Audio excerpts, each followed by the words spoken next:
நீங்க சொல்றது நியாயமான விஷயமா இருக்கலாம். ஆனா என் பேத்திக்கு கல்யாண வயசு ஆயிடுச்சு, எனக்கும் காடு போற வயசு ஆயிடுச்சு. அவ காத்திருந்தாலும் என்னால காத்திருக்க முடியாது. என் காலம் முடியறதுக்குள்ள என் பேத்திய நான் வாழ வச்சு பார்க்கணும். உங்களுக்கு உங்க அம்மாவோட ஆரோக்கியம் முக்கியம்தான். அதே மாதிரி என் பேத்தியோட எதிர்காலமும் எனக்கு முக்கியம் தம்பி.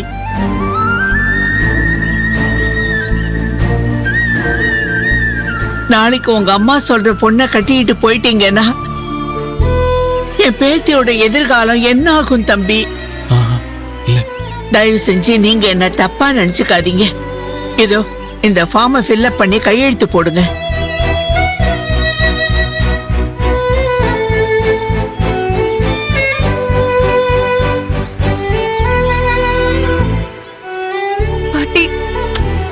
நீ எதுவும் பேசக்கூடாதுன்னு சொல்லியிருக்கேன்ல, மீறி பேசின நான் சொன்ன மாதிரியே செஞ்சிருவேன். என் பேத்திய காதலிக்கிறது உண்மை என்ன? இப்பவே அவளை கல்யாணம் பண்ணிக்கங்க.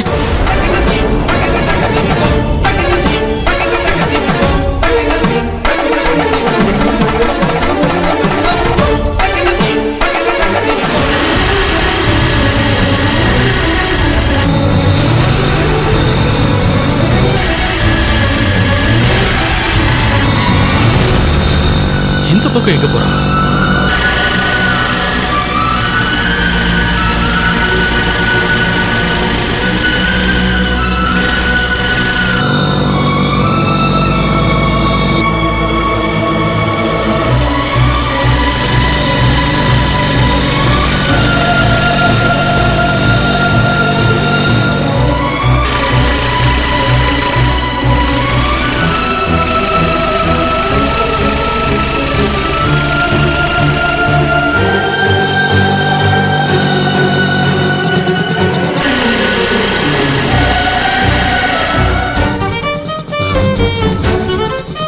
இது ஆஸ்பத்திரிக்கு போற வழி இல்லையே.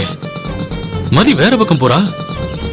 அப்படின்னா மதி எதுக்காக ஹாஸ்பிட்டலுக்கு போறேன்னு மைதிலி கிட்ட போய் சொல்லிட்டு போனோம்?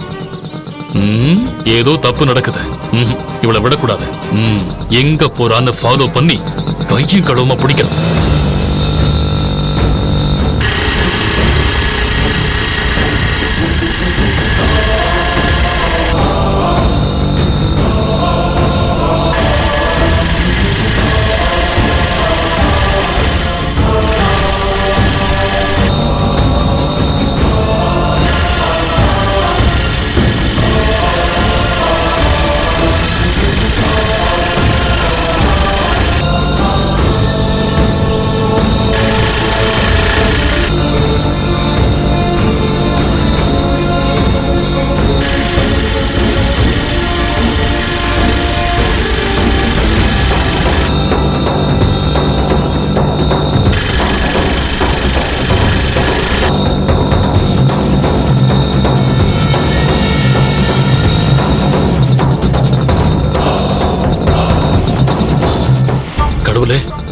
மதிய ஃபாலோ பண்ணி போறத மாப்பிள்ள பார்த்தா பெரிய பிரச்சனை ஆயிருமே. சீக்கிரத்துல கௌரவமா இவளுக்கு கல்யாணத்தை பண்ணி வச்சு வீட்டை விட்டு அனுப்பிடலான்னு பார்த்தா அதுக்குள்ள இவன் நம்ம மானத்தை வாங்கிடுவா போல இருக்க. முருகா, இங்க நடக்கிற கொடுமையை தெரிஞ்சவங்க யாரும் பாத்திரக்கூடாதுப்பா. நீதான் என் குடும்ப மானத்தை காப்பாத்தணும்.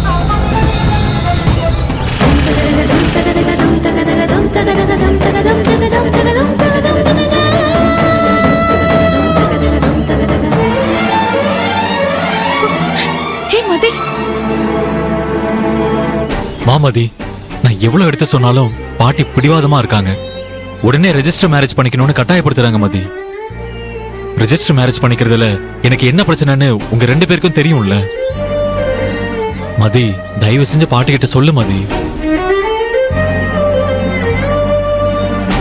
பாட்டி, ஏன் பாட்டி எதனால இப்படி அவசரப்படுறீங்க? கொஞ்சம் பொறுமையா இருங்க பாட்டி. ஆதி ரொம்ப நல்லவன். அவன் என்னைக்குமே மகிழினிய கைவிட மாட்டான். அவன் நம்மள மாதிரி இல்ல பாட்டி. அவன் குடும்பத்துல அம்மா அக்கான்னு நிறைய பேர் இருக்காங்க.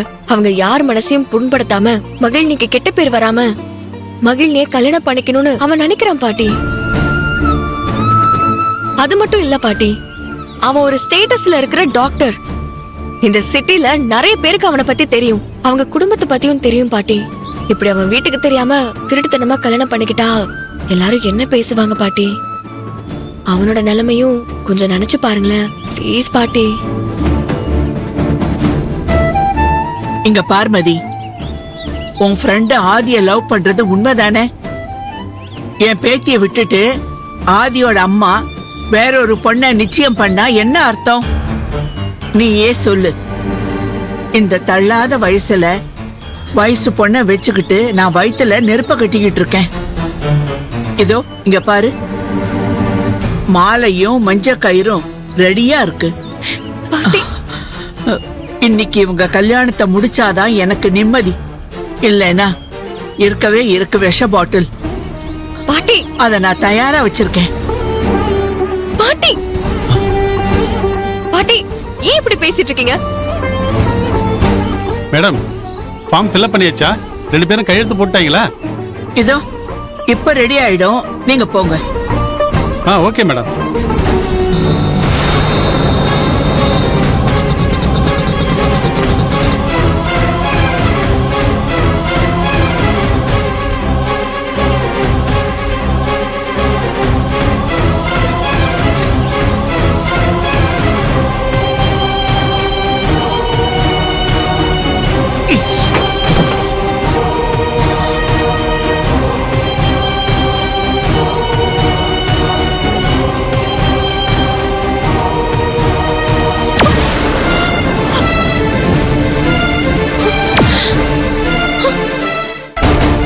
ஐயா, அன்னைக்கு உன் வீட்டுக்கு வந்து கேட்டப்போ பெரிய யோகிய மாதிரி பேசுன.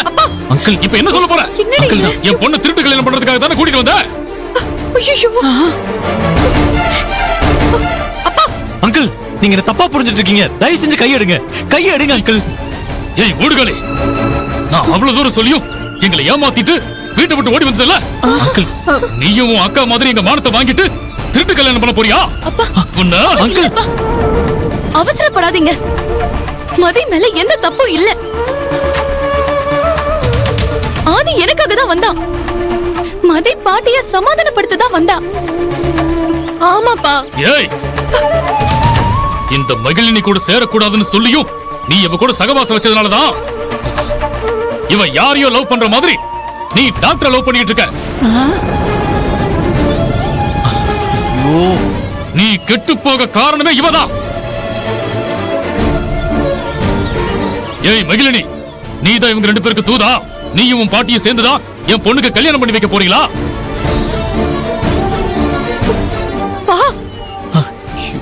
ஏன்பா, நீ 2 பிள்ளைங்களை பெத்து வளர்த்திருக்கியே, இப்படியா சொந்த பொண்ணையே சந்தேகப்படுவ? இதான் நீ பிள்ளைங்களை வளர்க்கற லட்சணமா? இத பாரு, தயவு செஞ்சு தொந்தரவு பண்ணாம இங்க இருந்து போயிடு. உன் பொண்ணு தானா வீட்டுக்கு வருவா. வயசுல பெரிய மனுஷியா இருந்துகிட்டு நீயும் இவங்களோட சேர்ந்துகிட்டு உடந்தையா? என்னது? பாட்டியும் பேத்தியும் ஒரே மாதிரி தான் இருக்கீங்க. அப்பா கொஞ்சம் பொறுமையா இருங்க.